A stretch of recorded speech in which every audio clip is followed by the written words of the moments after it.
오늘 본문 7절을 보면 어떤 이유인지는 나와 있지 않지만 엘리사가 아람의 수도인 다메섹으로 갔습니다.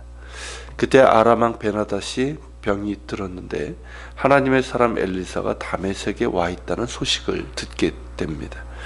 이에 베나닷은 신하 하사엘에게 예물을 가지고 와서 나의 병이 나을지를 엘리사를 통해 하나님께 물어보라고 명합니다. 이것을 보면 참 흥미로운 것이 이방인 베나닷은 하나님께 묻고요. 반면에 열왕기하 1장 2절에서 본 것처럼 이스라엘 왕 아하시야는 블레셋 신에게 묻습니다. 뒤바뀐 거죠. 이 베나닷의 경우는 거의 40년을 통치를 했는데요. 그의 통치 기간에 이스라엘과는 계속 경쟁 관계에 있으면서 하나님의 사람 엘리사를 겪었습니다. 엘리사 때문에 계속 일들이 잘 안 됐죠. 그러면서 이스라엘의 하나님의 살아계심을 목격을 했습니다. 그로 인해서 엘리사가 다메섹에 와 있다는 소식을 듣고 그를 제거하려고 한 것이 아니라 오히려 그에게서 자신의 병이 나을 수 있는지, 병에서 살아날 수 있는지를 하나님께 물어보라고 한 것이죠.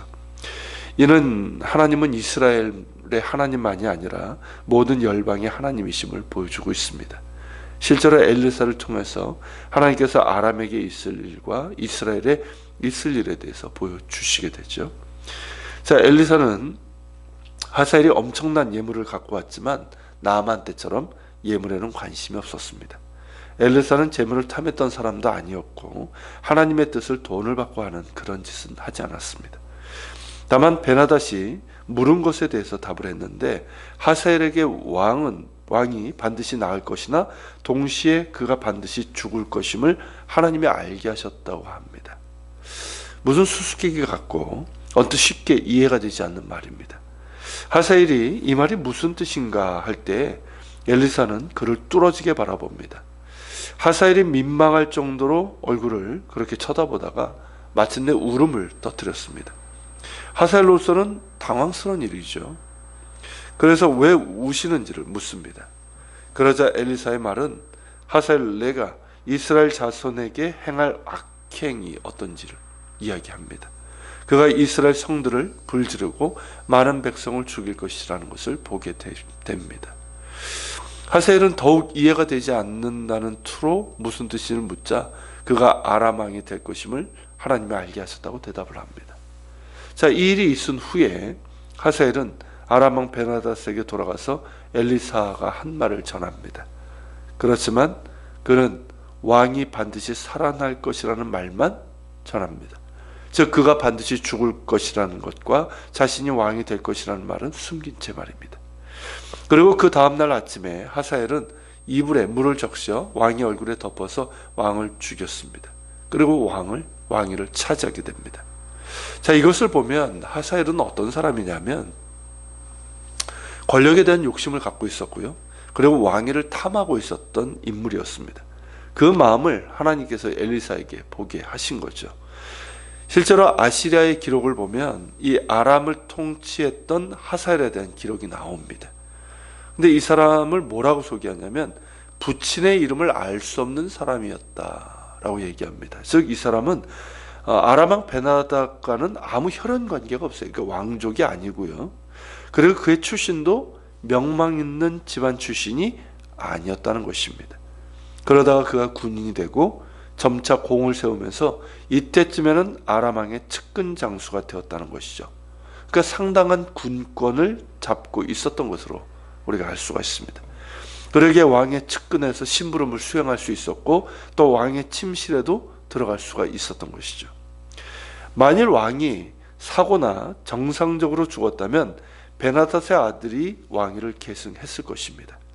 그러나 하사엘은 자신의 위치를 이용해서 쇠약해진 왕을 질식사시키고 그러면서 왕위를 찬탈한 것이죠. 일종의 쿠데타인 겁니다.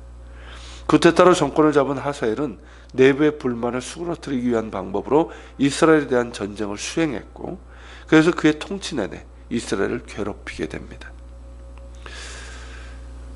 열왕기상 19장을 한번 보십시오. 열왕기상 19장. 열왕기상 19장 14절인데요.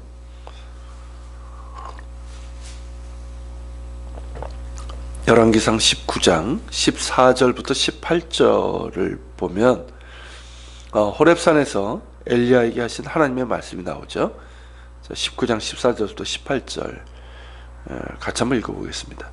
그가 대답하되 내가 만군의 하나님 여호와께 열심히 유별하오니 이는 이스라엘 자손이 주의 언약을 버리고 주의 제단을 헐며 칼로 주의 선지자들을 죽였음이오며 오직 나만 남았거늘 그들이 내 생명을 찾아 빼앗으려 하나이다.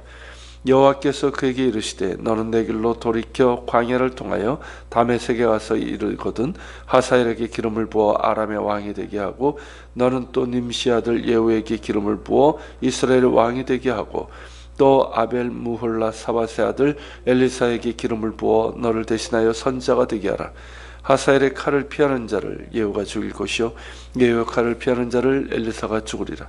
그러나 내가 이스라엘 가운데 7,000명을 남기리니 다 바알에게 무릎을 꿇지 아니하고 다 바알에게 입맞추지 아니한 자니라. 자, 보십시오 여러분.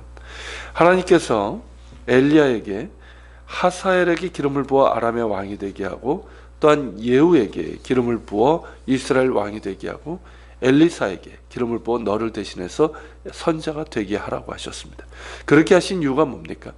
하사엘의 칼을 피하는 자를 예후가 죽일 것이며 예후의 칼을 피하는 자를 엘리사가 죽일 것이라는 말씀입니다. 즉 이스라엘의 우상 숭배와 그 악독한 반역의 죄를 심판하시는 도구로 그들을 삼으시겠다는 뜻입니다. 그리고 실제로 어떻게 됩니까? 엘리야는 엘리사를 자신의 후계자로 삼습니다. 엘리사는 오늘 본문에 본 것처럼 하사엘이 왕이 될 것임을 말합니다. 그리고 예후는 엘리사의 사환이 기름을 붓게 합니다. 그렇게 해서 호렙산에서 엘리야에게 하신 모든 말씀이 다 이루어지게 됩니다. 하나님의 말씀은 한치의 빈틈도 없이 그대로 이루어집니다.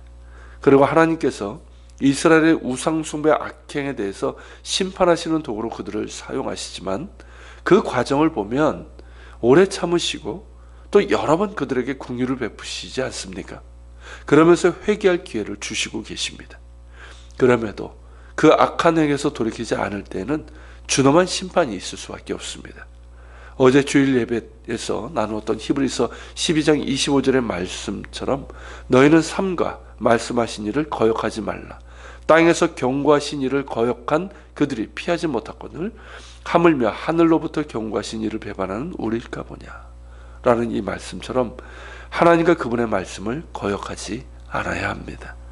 하나님과 그분의 말씀을 끝까지 거역하는 자들에게 남은 것은 준엄한 심판밖에 없습니다. 하나님은 소멸하시는 불이십니다. 히브리서 12장 28절의 말씀처럼 경건함과 두려움으로 하나님을 기쁘시게 섬기는 자들이 될 수 있기를 바랍니다. 하나님을 경외하며 그분의 말씀을 기쁘게 따르는 자들이 되십시오. 거기에 크신 은혜와 축복이 있습니다. 같이 기도하겠습니다. 오늘 말씀을 기억하면서 기도합시다. 주님, 하나님의 뜻은 한치의 빈틈도 없이 그대로 이루어짐을 우리가 봅니다. 그리고 하나님 앞에 그 우상 숭배와 그 악행을 끝까지 돌이키지 않고 하나님을 거역할 때는 주님, 땅이 진동하고 하늘이 진동하고 소멸하시는 불의 심판이 임할 수밖에 없음을 알게 됩니다. 하나님, 늘 경건함과 두려움으로 하나님을 섬기는 우리가 되게 하여 주시옵소서. 그래서 하나님을 기쁘게 섬기며 하나님의 말씀을 우리가 잘 헤아려 또 순종하는 가운데 진정한 은혜와 축복의 길을 가게 하여 주시옵소서. 같이 기도하며 나아갑시다.